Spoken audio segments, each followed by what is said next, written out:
Today, good morning. Today is the 23rd of Tammuz, the 12th of July. 23rd of Tammuz is the Yortzeit of the Ramak, Rav Moshe Cordovero. Oh, yeah. A beautiful story about the Ramak from Simcha Bunim of Pshischa. At the same time as the Rizal?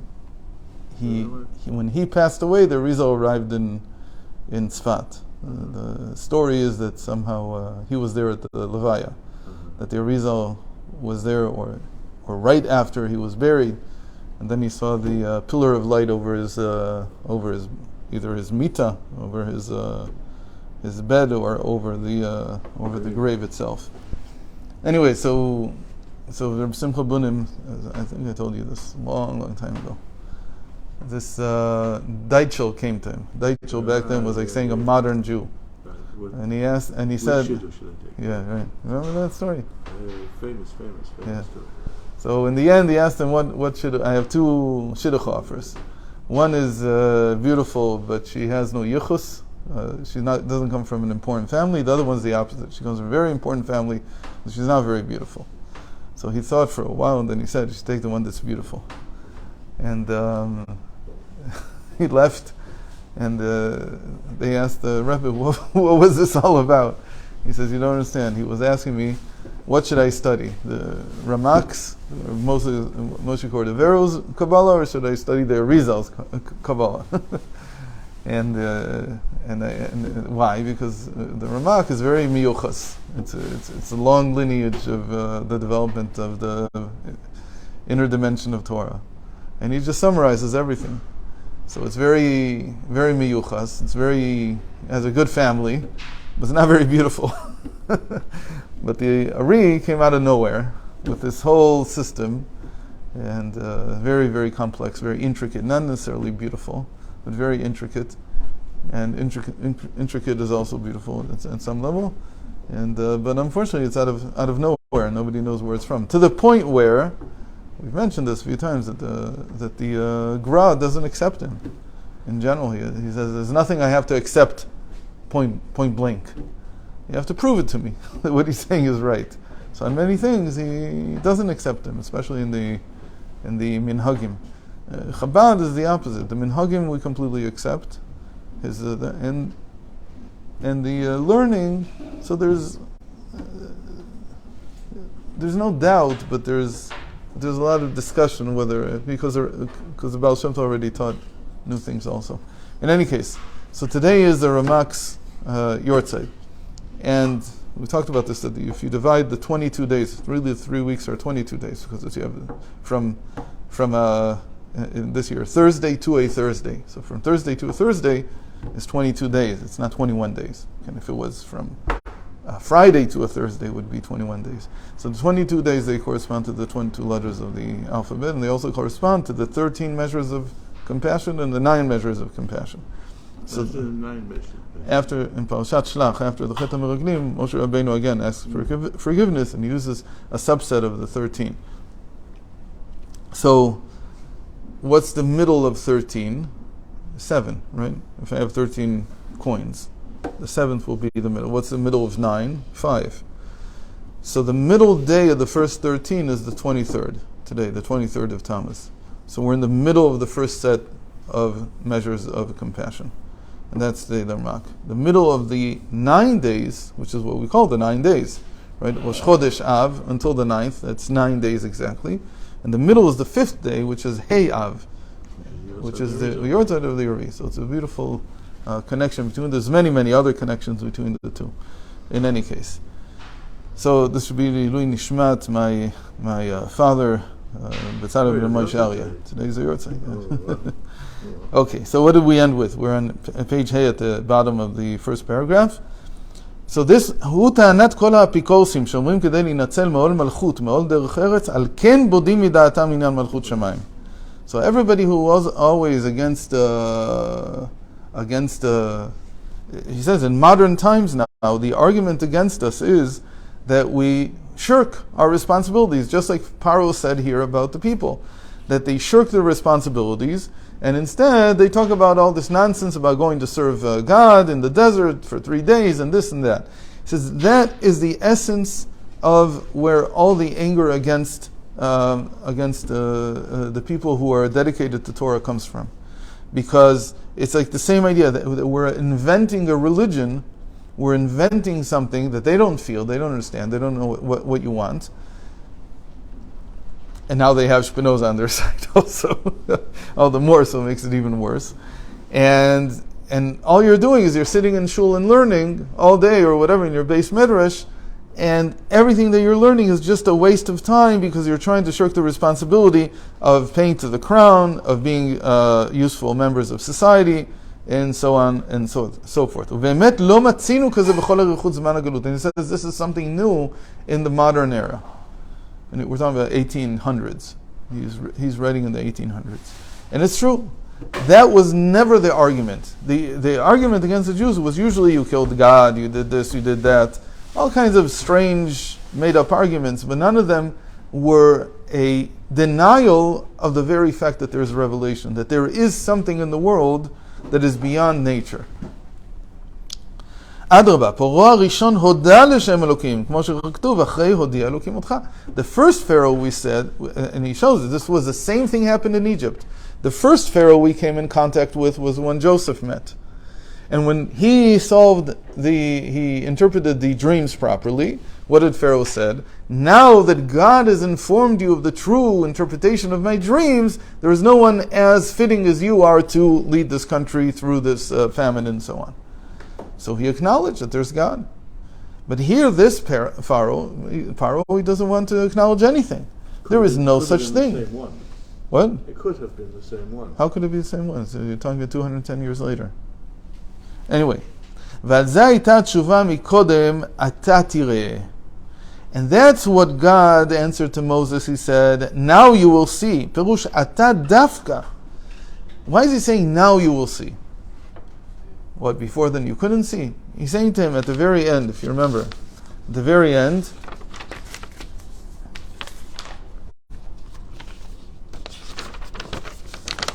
ויאמר השם אל משה, אתה תראה אשר אעשה לפרעה, כי ביד חזקה יש לכם, ביד חזקה יגרשם מארצו.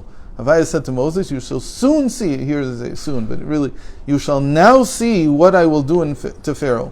He shall let them go because of a greater might, and so on. So why now? Why do you have to add the word now?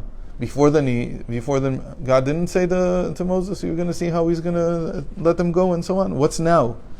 So he says, the now here doesn't mean what you think it means. It means, now that you've seen that Paro is completely denying godliness in the world, this is the time when the redemption comes. You have to wait for such a time.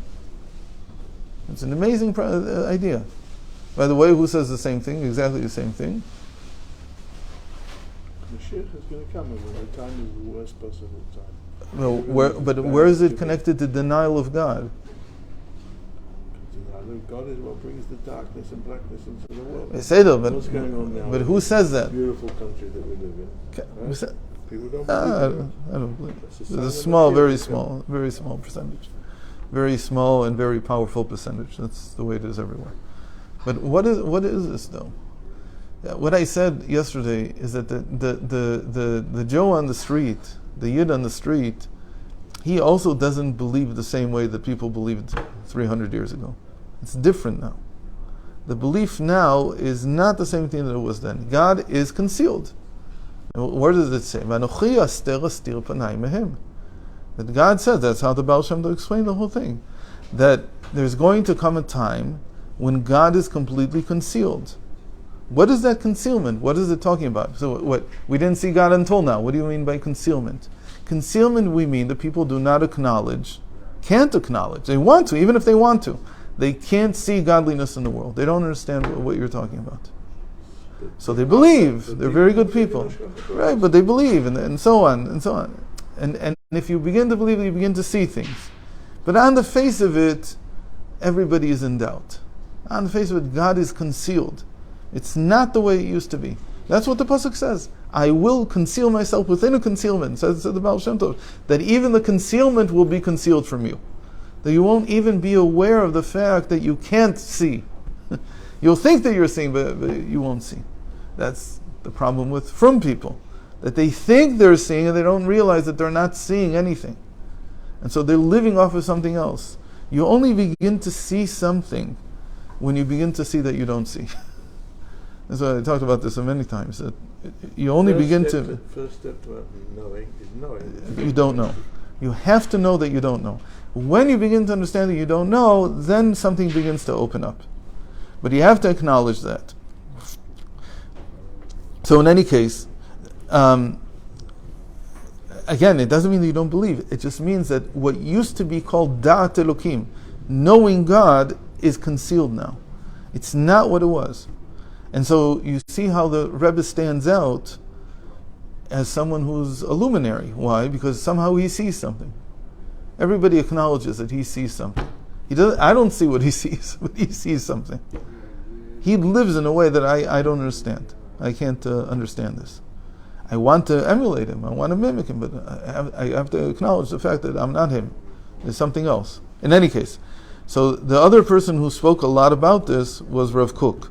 And he also writes a lot of treatises, and his treatise on Spinoza was also about this very fact, about this idea of not being able to see God. He also realizes that what Spinoza did was he built the in a certain sense he gave representation to the concealment.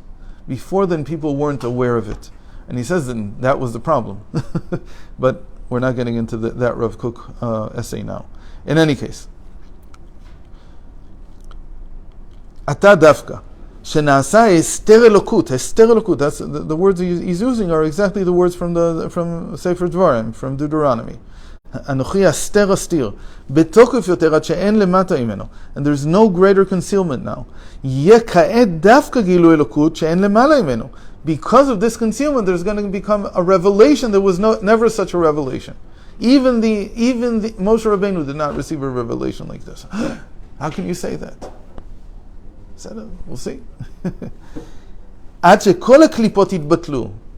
will be the result of that? That all the husks, all the peels of impurity that conceal godliness will completely be destroyed.